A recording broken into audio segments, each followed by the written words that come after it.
भाई जो गुरु वचन पे डट गए, कट गए फंद 84 के, कट गए फंद 84 के, कट गए फंद 84। गरीब कान चिराए क्या हुआ, रहा कानों मुद्रा डाल, मुद्रा पहरे क्या हुआ, सिर फोड़ेगा काल। कहते सच्ची भक्ति बिना भाई ये दिखावा कितना कर लियो, इससे कुछ नहीं बनने का। और यदि सच्ची भक्ति लेकर मर्यादा में न रहे तो भी कुछ नहीं बढ़ने का।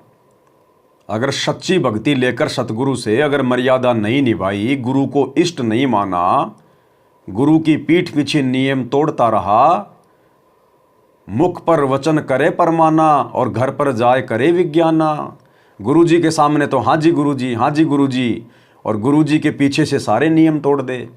तो जब तक गुरु जी आश्रम में थे तब तक तो हाँ जी गुरु जी, हाँ जी गुरु जी, और गुरु जी के जेल जाते ही सब ने राजनीति कर दी, सब ने कुपात्रों को ज्योति और पाठ का पैसा दे दिया, सब गुरुदेव के परिवार के काल प्रेरित कुकर्मों में सहयोग दे रहे हैं, आरक्षणों में, गुंडों की सीबीआई जांच में, जाट भवन बनवाने में, स्टेडियम बनवाने में।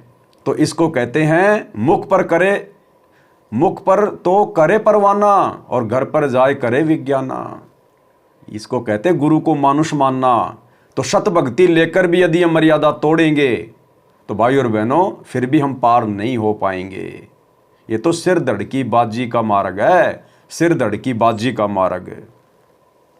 बच्चों के जो गलत साधना झूठे गुरु हैं, जो झूठे गुरु हैं जिनको पूर्ण ज्ञान नहीं है, उनको बताया है कि ये हाथों में वेद लेके करते हैं, वेदों का पाठ करते हैं, गीता का पाठ, पुराणों का पाठ, भागवत का पाठ।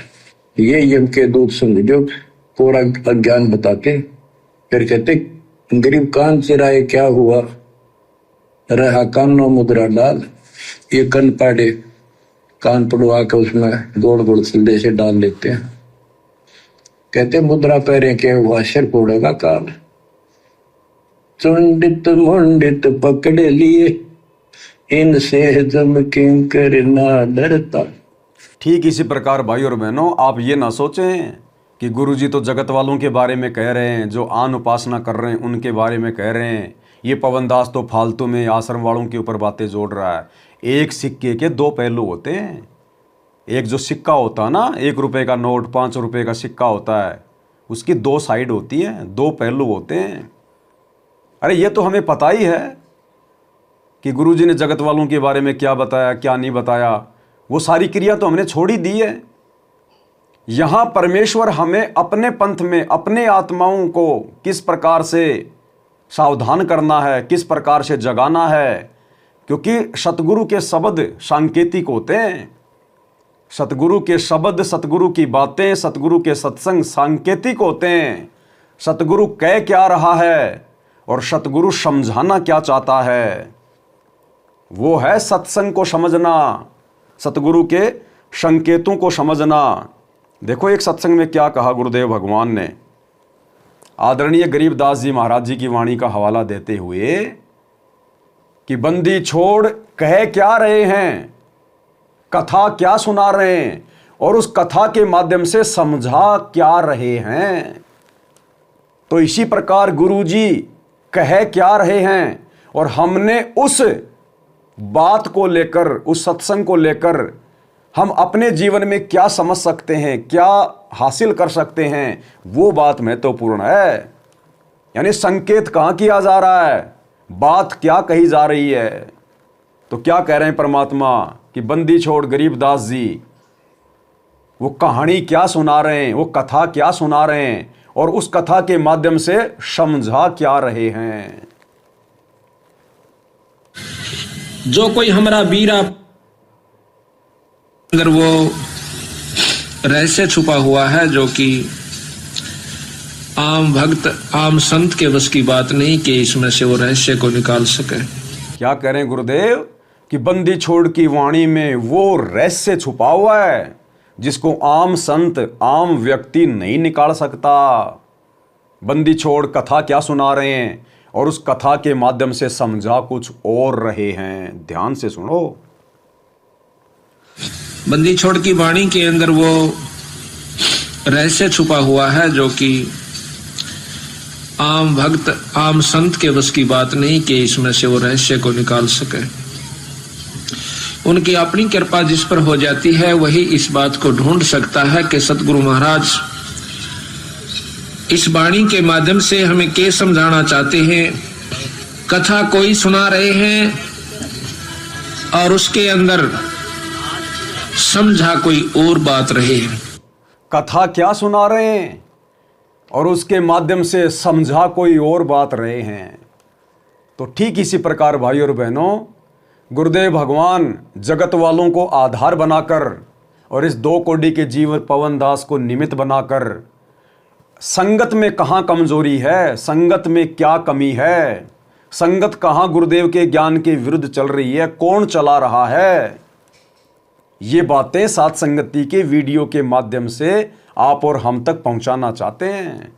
तो कोई ये ना समझे कि गुरुजी तो जगत वालों के लिए कह रहे हैं और पवन दास तो मैनेजमेंट के ऊपर जो है इस बात को सिद्ध कर रहा है।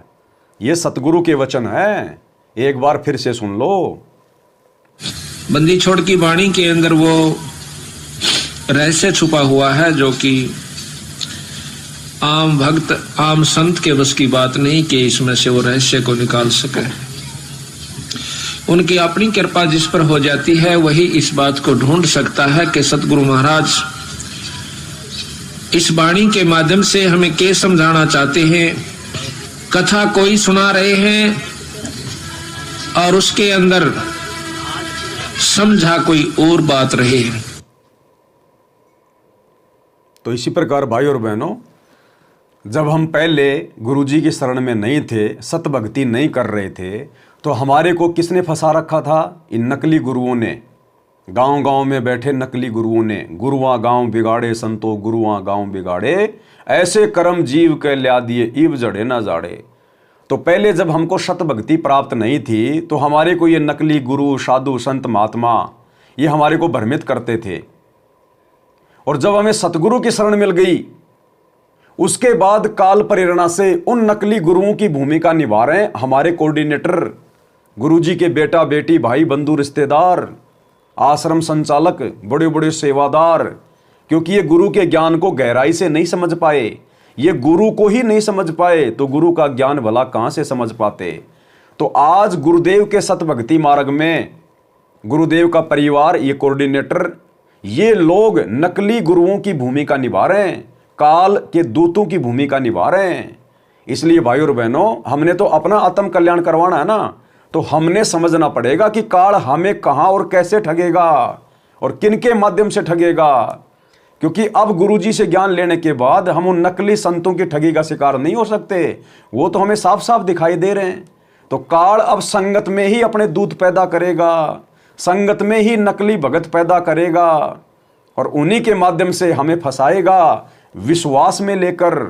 तो बरवाला कांड के बाद नादान संगत गुरुजी के परिवार के विश्वास में आ गई, उनको गुरुजी का बेटा बेटी समझकर कोऑर्डिनेटरों के चक्कर में आ गई, विश्वास में आ गई कि हमारा कोऑर्डिनेटर तो सारनाम प्राप्त है, ये हमारा कोऑर्डिनेटर है, ये तो 20 साल से भक्ति कर रहा है। भैया, जिसको ज्ञान समझ में नहीं आया वो थोता भांड है, थोता भांड, चाहे उसने 50 साल से नाम क्यों ना ले रखा है। ये भक्ति किसी के पीछे देखा देखी में नहीं करनी, ये भक्ति गुरुजी के परिवार को देख के नहीं करनी होती है, ये भक्ति किसी कोऑर्डिनेटर के पीछे आंख बंद करके करने की नहीं होती है, ये भक्ति अपने गुरु को देखकर और अपने गुरु के ज्ञान को देखकर करने की होती है। इसलिए तो परमात्मा कह रहे हैं कि बंदी छोड़, कथा क्या सुना रहे हैं और उस कथा के माध्यम से हमें समझाना क्या चाहते हैं। क्योंकि भाई और बहनों, हिसार जेल से आने वाले ये विशेष संदेश हैं। एक होता संदेश, एक होता विशेष संदेश। तो ये विशेष संदेश केवल परमात्मा की विशेष आत्माएं ही समझ सकती हैं, अन्यथा परमात्मा ने सात संगतियां खड़ी करने की जरूरत नहीं थी। बाकी संगत तो परमात्मा के सामान्य सत्संग भी नहीं समझ सकी, उनको समझवाने के लिए भी परमात्मा ने सात संगतियां शुरू करवाई और उन्हीं सत्संगों से हम आप और भाई बहनों ने अपने गुरु को परमात्मा माना है, परमात्मा जाना है। जबकि वो सत्संग तो सब सुन रहे थे, उन सत्संगों को सुनते सुनते भी किसी ने गुरु को परमात्मा नहीं माना। और 90% भाई बहन तो आज भी गुरु को परमात्मा नहीं मान रहे और वो ही सत्संग सुन रहे हैं।